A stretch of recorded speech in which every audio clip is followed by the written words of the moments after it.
Well, if you are a brand new real estate investor and you're still struggling to get your first real estate deal funded and you just don't have the money, or perhaps you're a wholesaler, you've gotten some assignment fees and you just want to stay in some deals, but you can't because you don't have the funding, or you're a seasoned real estate investor and you just want more money to fund your deals, but you want cheap interest rates.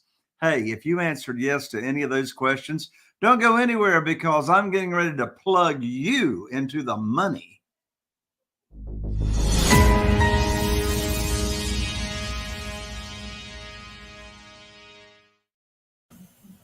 Well, welcome to another episode of Real Estate Investing with Jay Conner, the Private Money Academy podcast. I'm Jay Conner, your host, also known as the Private Money Authority. And here on the show, we talk all the time about private money and getting funding for your deals. And if you've been tuning in, you know that I always have amazing experts and guests join me here on the show. Today is no exception. But before I introduce you to my friend and guest, I've got a free gift for you just for showing up. And that is, I want to give you a free copy of my brand new book, Where to Get the Money Now, How and Where to Get Money to Fund Your Real Estate Deals Without Relying on Hard Money Lenders. You see, from 2003 to 2009, I relied on traditional funding, banks, mortgage companies, hard money lenders to fund my real estate deals. And in January 2009, I was cut off like the rest of the world. Well, guess what? I knew I had to find a better and quicker way to get my deals funded. So I learned about this world of private money where you get to set the rules. Doing business this way and using private money to fund your deals, I was able to get over $2 million in new private money. I haven't missed out on a deal since that time, since 2009. And now you can enjoy the same thing. Let me send you a copy of my book, absolutely free. You just cover shipping and handling. I'll autograph it and ship it right out to you. You can get it at www.jayconner.com/book. That's Jay Conner, JayConner.com/book, BOOK. We'll rush it right out to you. Well, today I'm so excited to have a very good friend of mine, an expert, specialist actually in this world of probate litigation, all types of real estate law. He's down in Florida, in Jacksonville, Florida. He's a Florida bar attorney, and he handles cases all across the state of Florida. As I said, he's based out of Jacksonville, specializing in real estate law, and he serves. His clients are real estate investors. They are business owners. His clients are also contractors, landlords, pretty much any type of business owner or business investor in the world of real estate. And again, he specializes in probate litigation, foreclosure defense litigation, trust administration, wills, estates, all kinds of trusts. And what my friend and guest is known for is really going way beyond what he's hired to do for his clients. In fact, if he has to make an extra trip down to the courthouse to visit with a judge about the case, he's willing to do that. Well, he graduated and got his degree from the University of Miami, and he got his law degree from the Barry University School of Law. His success, again, is driven by his desire to serve his clients, and he always has very creative solutions, and he goes the extra mile all the time for his clients. So I want to welcome to the show my good friend and fellow mastermind member, Al Nicoletti. Hello, Al. Welcome to the show. Jay, thank you so much for that wonderful introduction. I loved everything that you were saying in there, and you said it so perfectly too. It was like at that perfect pace, and you're a natural at that. So thank you so much for having me on your show. I can't wait to dive in on everything probate. We'll dive in some weird litigation, maybe weird real estate, some stuff we'll get into. But hey, let's let it rip. Anything I could do to help provide the ultimate value to your audience, I am here. And I gotta say, Jay, it was an absolute pleasure that we got to meet for the first time at Mastermind. We hit it off right at the table, going back and forth. So I'm so happy to be here with you. I'm so excited to have you, Al. First of all, how in the world did you get interested in and involved in this very, very niche piece of real estate law? So it really all started when I had just got out of school. I took the first job I could. When getting out of law school, you try to find somebody that'll take you under their wing. You know, you can shadow them. So I took my first job and it ended up being foreclosure defense. So at the time, it was kind of towards the end of that '08 realm where all of those foreclosure defense cases were happening. And when you dive into foreclosures, you not only dive into just people that are alive, but you find out people that owned that property and there are heirs and there's a foreclosure that is happening for that property, doesn't stop. And we were finding not only was it foreclosure, but it was probate as well. So we realized to get past that foreclosure, we had to get through the probate. So I was dabbling a little bit in that. And then my best friend, who is doing law with me as well, had an idea all of a sudden one day, and he came down to visit me. We were talking about some stuff, and somehow the idea of probate was like, the idea of, do you realize how many properties, how much real estate is sitting out there that nobody's really ever touched, or the probate's never been done? And I mean, all counties in Florida. Whether the attorneys that they had been to were charging them up front, or they just never wanted to even get into it. And at the time, Jay, I didn't get it. I needed time to realize what this niche was all about. So it took about a year, and I then revisited the whole idea again, and I was like, wait a second.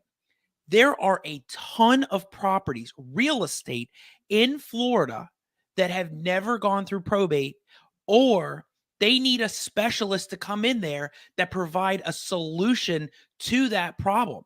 So I hit it off. I was in Miami at the time because that's where it all started, Miami. But a lot of the traction didn't pick up there. And it wasn't until I moved to Jacksonville and started actually actively speaking, presenting, explaining, that it all of a sudden just started getting traction.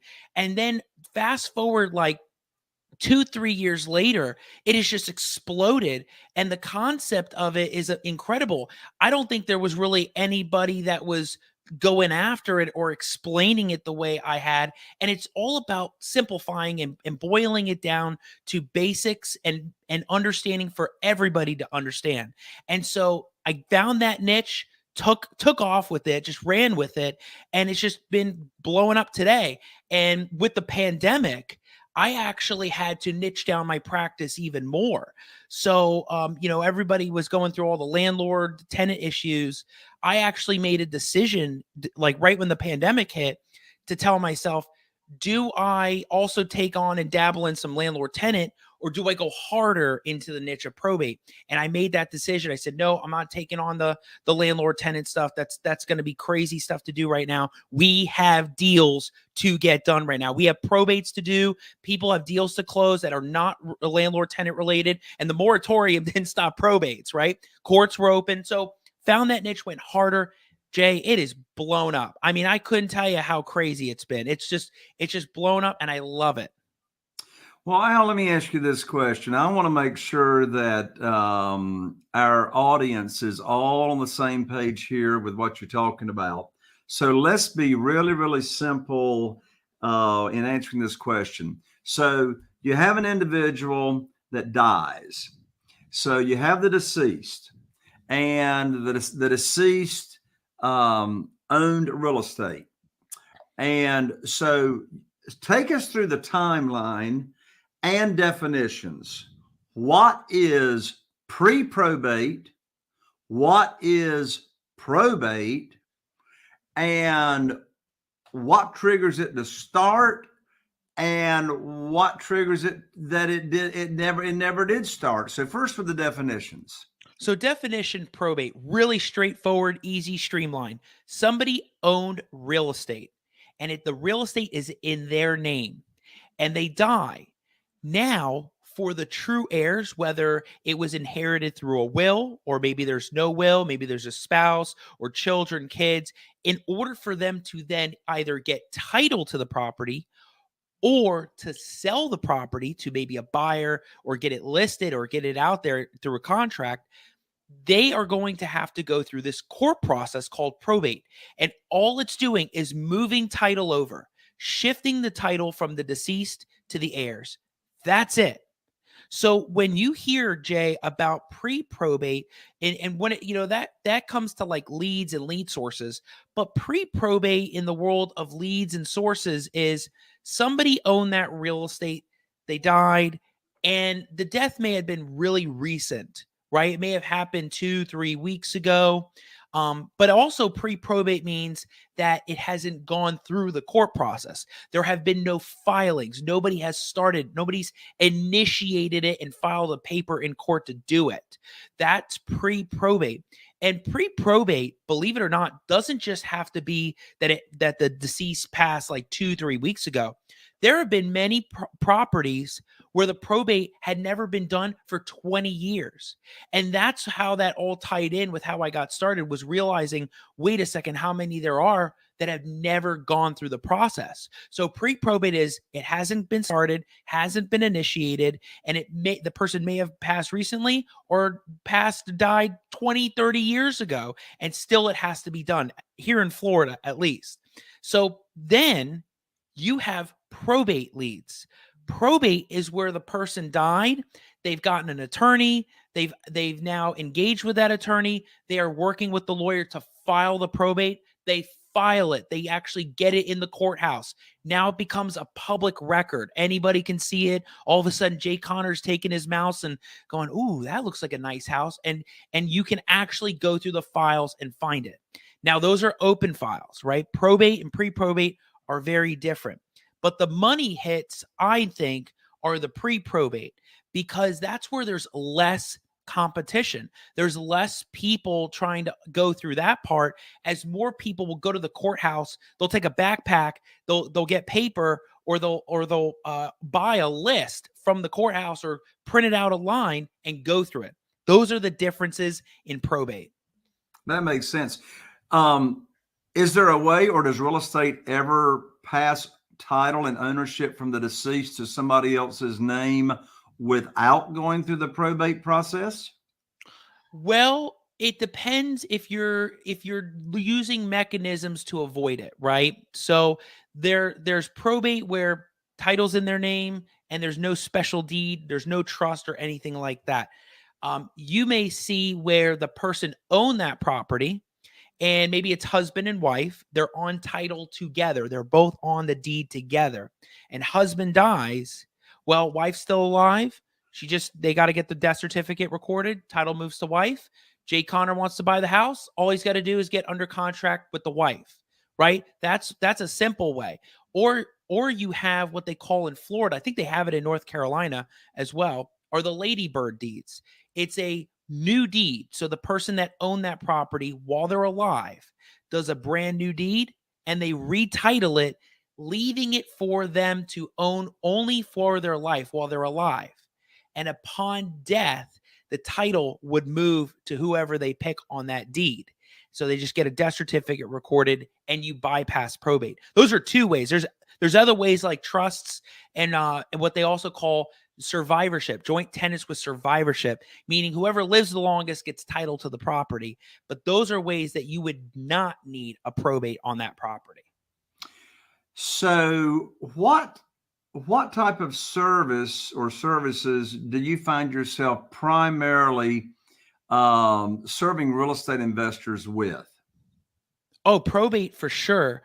But it's where they go under contract, and all of a sudden they bring that contract to the title company, and the title company comes back with their title commitment and says, "Hey, buyer, we can't give you a policy. We can't close on your property until you get this done."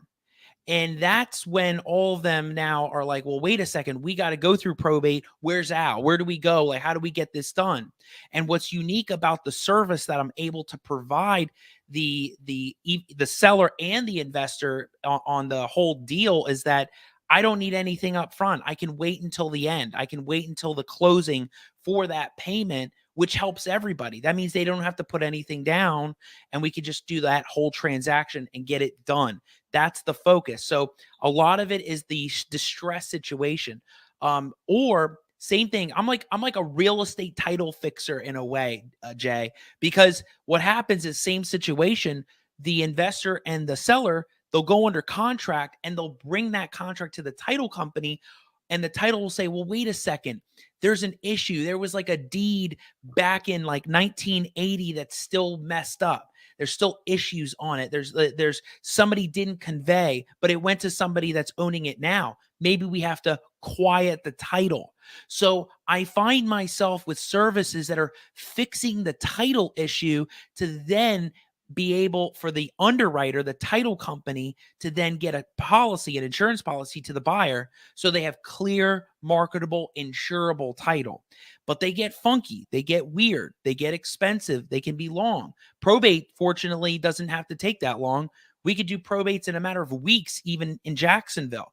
We can do it in a couple months, 2 months in like Ocala, or a month in Daytona. But you get these other situations, they take long and they're expensive. But these title fixing things are unique. They help serve that seller to get that house off their plate. So here in North Carolina, when I go under contract on a property to buy it from the seller, as soon as I'm under contract, one of the first things that I do is hire my real estate attorney to do a title search. So in Florida, wouldn't the real estate investor's attorney be able to determine there is an issue prior to them trying to get title insurance? Yeah, that's the idea. So same concept. And in Florida, you don't have to be an attorney to be a title company as well. So you could be an agent, just a title company. And what happens is that investor, that seller, they go under contract, just like you said, and they'll submit the contract to the underwriter, the title company, for review. So they'll pull the book and pages, they'll pull the index, the record, anything that can help the deeds, and review them. And then that's when they give their commitment, their clear down. That's what a title commitment is. It's a clear down report of all of the issues that have to be resolved before you can actually close, get the whole deal done, keys are exchanged. So that is exactly the same kind of idea here in Florida. It's just that you're getting a title commitment, you're getting a title search that sees that problem, and we analyze it from there. What's the issue? Gotcha. So where you come into play is like most attorneys out there either don't have the expertise or the experience that you do on getting these title issues cleared up so people can move on to closing, right? Yeah, and it's the idea of moving things along, right? There's a problem, we gotta find a solution, find the solution, and get to the finish line. And that's the idea, is not thinking so much about, the payment up front, let's just say. It's thinking about, okay, how do we do this right now? So we think about the end in sight and say, okay, if we get this done, that means everybody can close. That means sellers happy, buyers happy, title company can close, and we figure out a whole solution to that problem. So what kind of advice can you give to real estate investors to either, or like just in general, any advice that comes to mind as it relates to pre-probate and probate to make their life easier?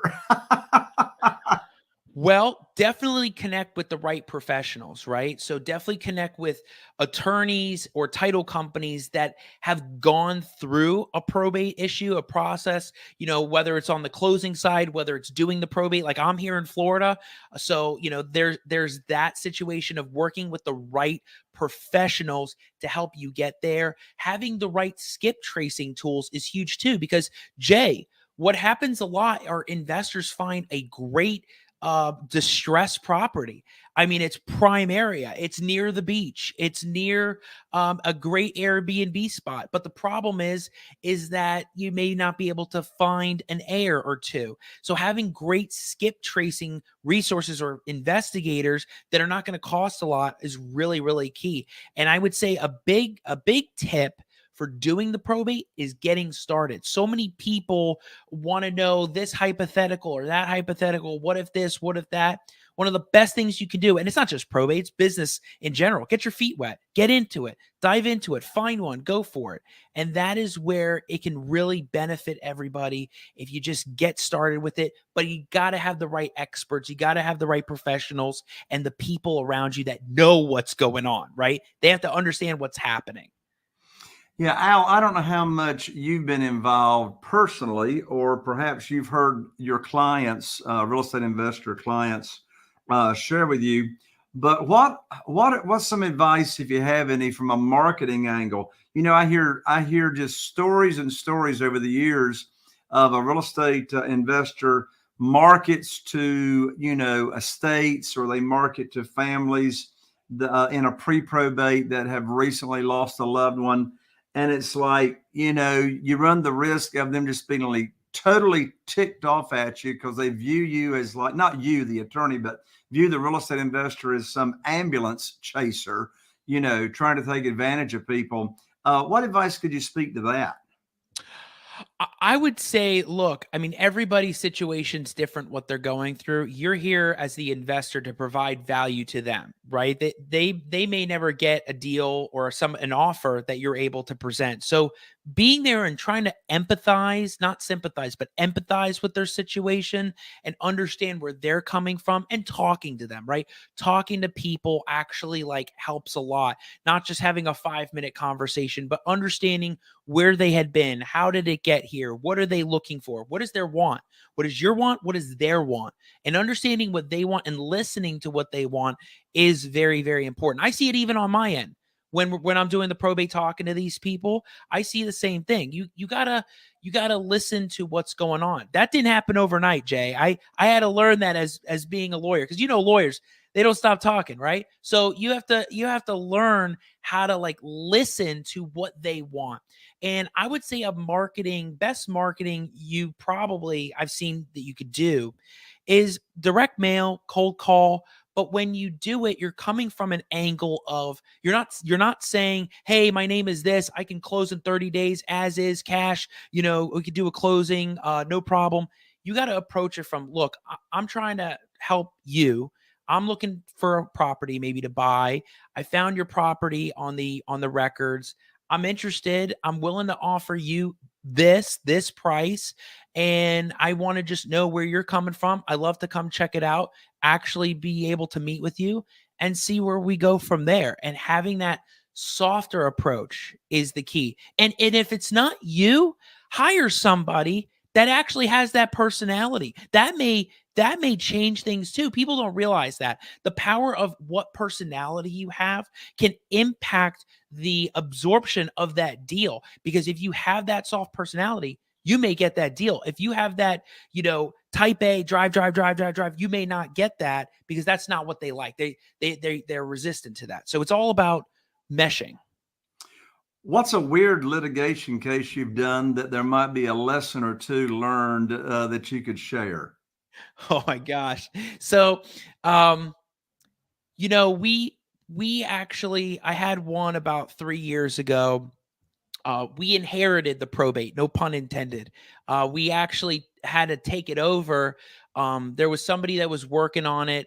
The attorney wasn't doing anything, or they weren't, I don't know what was happening in their relationship with the clients, but it wasn't working out. And we took it over. And one of the things we realized was not only just listening to what was going on, but also providing them a solution. So in this case, there was contentious stuff going on. There was a will, there was a trust, there were minor beneficiaries. It was crazy, and nobody knew what anybody wanted. That was the problem. It's like there was a fight. There was like somebody that asserted a claim, or they wanted to file an answer. Something happened. Nobody knew what they wanted. And what we ended up doing, and this was litigation, Jay. This actually, we had to go to court, sit down with the judge, And what we realized was like, look, let's get our position in. Let's hear their position. Let's get before the judge. We got there. And what the judge basically said to us was, if neither of you come to a resolution today, somebody's going to win and somebody's going to lose. So we all said, look, let's go to mediation. Let's talk it out. And we went there. And after about 8 hours of mediation, finally, it was all about the money. Somebody wanted this, somebody wanted that, got down to the table, wrote it out. So that from the time we took it over, took another year and a half. So on the investor side, you're thinking, you know what, for something like that, we just got to have patience. If it starts getting litigious and fighting, got to sit down, start working on something else, try to find other deals. There's tons of other deals out there. But on our side, what we realized, it was patience and time and working it out and talking to the other side to figure it out worked. It was beautiful, but it was wild how many people were involved, and everybody had a different side to them. You didn't hear anything until you saw the attorneys come back with emails. It was wild. You also have had cases and clients that was in the realm of foreclosure defense litigation. Were you representing the real estate investor, or are you representing the person being foreclosed? Foreclosed. So what I was doing back in Miami was we were getting involved once that person got served by the bank, by the process server, and trying to figure out how we can get to a resolution, maybe get to mediation, figure out if there were any defenses in what was being done with the note and the right servicing and the right transferring and the endorsements on the note, all of the crazy things that 08 was all about. But what kind of shifted in the last, I would say, a year, was seeing the investors finding these properties where it's about to go to auction, and they're going to offer over the balance of that mortgage plus interest plus anything accrued. And they wanted to help buy that property from that seller, but they needed somebody to get in and try to stall or reschedule and cancel it.